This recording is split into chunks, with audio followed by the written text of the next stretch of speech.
va rentrer à proximité de la parcheminerie et pour arriver jusqu'à la rue Bodinier. Ronan Lebon, conducteur de travaux, est votre guide. Votre voyage, 90 mètres sous le sol angevin. On enfile une combinaison et des bottes, direction la rue de la Raux. Entre 3 et 6 mètres sous les pelleteuses qui travaillent sur le chantier du tramway, des ouvriers réhabilitent 200 mètres de réseau de pluvial, creusé il y a 140 ans, au 19e siècle. On pénètre dans le souterrain dont le plafond n'excède jamais 1,80 m. C'est peut-être la première fois que vous découvrez ces galeries d'époque, mais aussi sûrement la dernière, car ce tunnel est renforcé par les ouvriers. Aujourd'hui, seule une quinzaine de mètres est déjà terminée. Et voilà le résultat. S'il n'y avait pas eu les travaux du tramway, on n'aurait pas modifié cet ouvrage parce qu'il fonctionnait relativement bien. Aujourd'hui, on le renforce parce qu'il y a des descentes de charges qui sont induites par le tram. Donc les coques nous permettent de reprendre les efforts transmis par le tramway. Pendant ces travaux, l'eau pluviale est déviée en amont place du ralliement pour permettre aux agents de travailler en toute sécurité. Mais en cas d'orage, impossible de rester là, les pompes ne peuvent retenir tout le volume d'eau. L'expédition continue après une petite centaine de mètres en sous-sol. On retrouve la lumière naturelle et on remonte à la surface 6 mètres plus haut.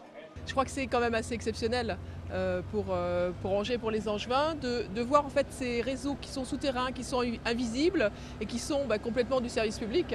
Souvent, on ne se rend pas compte qu'il y a beaucoup de choses qui se passent qu'on ne voit pas. Et bien là, c'en est l'exemple quasi parfait. La fin des travaux de réhabilitation est prévue pour la fin août. En attendant, quand vous passerez rue de la Raux, ayez une petite pensée pour ces ouvriers au casque sur la tête qui travaillent sous vos pieds. La saison de football vient de se terminer, mais on peut déjà se projeter vers la saison 2009-2010 qui verra le SCO tenter de faire encore mieux que sa 7e place. Le calendrier de Ligue 2 vient d'être publié. Le SCO retrouvera les terrains le vendredi 7 août à domicile en accueillant Dijon. Suivront Guingamp, Châteauroux. Première confrontation d'envergure au Havre fin août face à une équipe qui descend de Ligue 1. À suivre 2 mois plus tard, le 23 octobre, le déplacement à Caen, équipe également reléguée.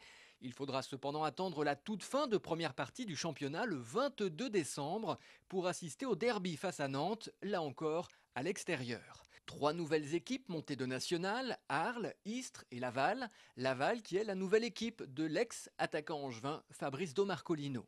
Dans la deuxième partie du championnat, le SCO commencera l'année à domicile face à Guingamp.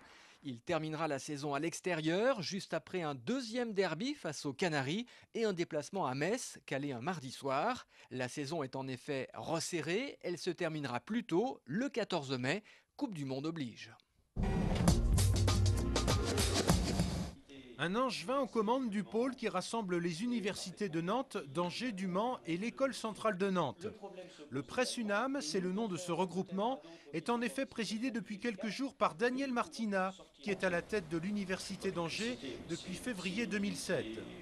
L'objectif de cette structure est de rendre plus visibles au plan international les établissements universitaires des Pays de la Loire.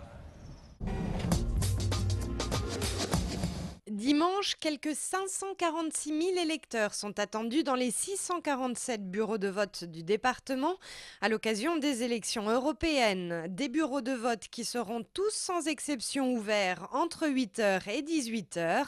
Rappelons que pour ce scrutin, pas moins de 20 listes seront en concurrence pour les 9 sièges à pourvoir dans l'ouest de la France. Reste la grande inconnue de cette élection, le taux d'abstention qui pourrait atteindre des records pour une échéance qui ne semble pas passionner les Angevins.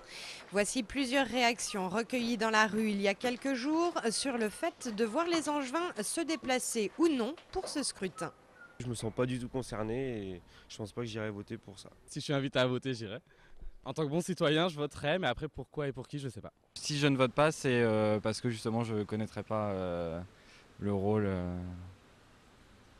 du député. Là non parce que je suis pas au courant, donc c'est dommage, à moins qu'ils nous donnent des informations d'ici les élections. Maintenant que je suis au courant, il se peut, oui, mais j'étais pas au courant, non. Et alors pourquoi vous allez voter ? Parce que c'est le devoir de chaque citoyen.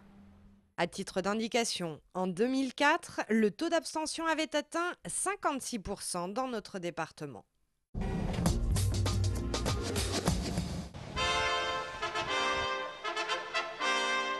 trouve ça plutôt sympa, il y a des gens qui sont curieux et qui suivent le cheminement là, un peu du campement, là. C'est sympa. Ouais.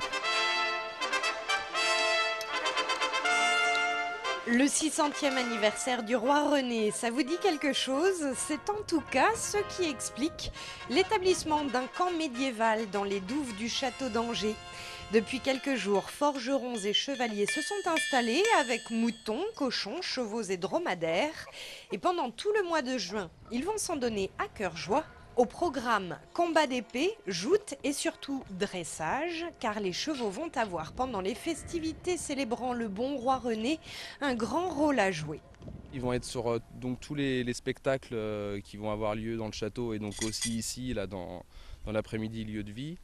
Et donc c'est sûr que là les chevaux, ça va être les stars du château, je dirais, quoi. Le 600e anniversaire du roi René, entre réalité historique et idées plus farfelues, plusieurs dizaines d'animations permettront ce mois-ci de découvrir les multiples facettes du souverain.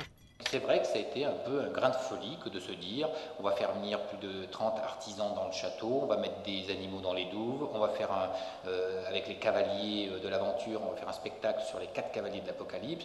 Il y a une part de folie, mais c'est une part de folie qui tente à obtenir le même objectif, celui de faire vivre ce monument, de faire claquer les sabots dans le château, de le refaire découvrir différemment. Le point d'orgue des manifestations aura lieu samedi 27 juin. Des milliers de spectateurs sont attendus dans le centre historique de la ville sur un parcours où des centaines de bénévoles en costume feront revivre l'histoire. Le roi René, homme de l'année, nous ne manquerons pas de vous en reparler. Pour terminer ce journal, voici notre coup de cœur. Avez-vous déjà vu une petite géante prendre sa douche? Sans doute pas. Eh bien voilà ce que ça donne. C'était cet après-midi à Nantes. La compagnie royale de luxe est de retour avec son spectacle aussi étonnant que féerique. Alors si vous avez l'occasion, courez-y, cela dure tout le week-end. Et l'histoire de cette petite géante et de ce grand géant est simplement belle à pleurer.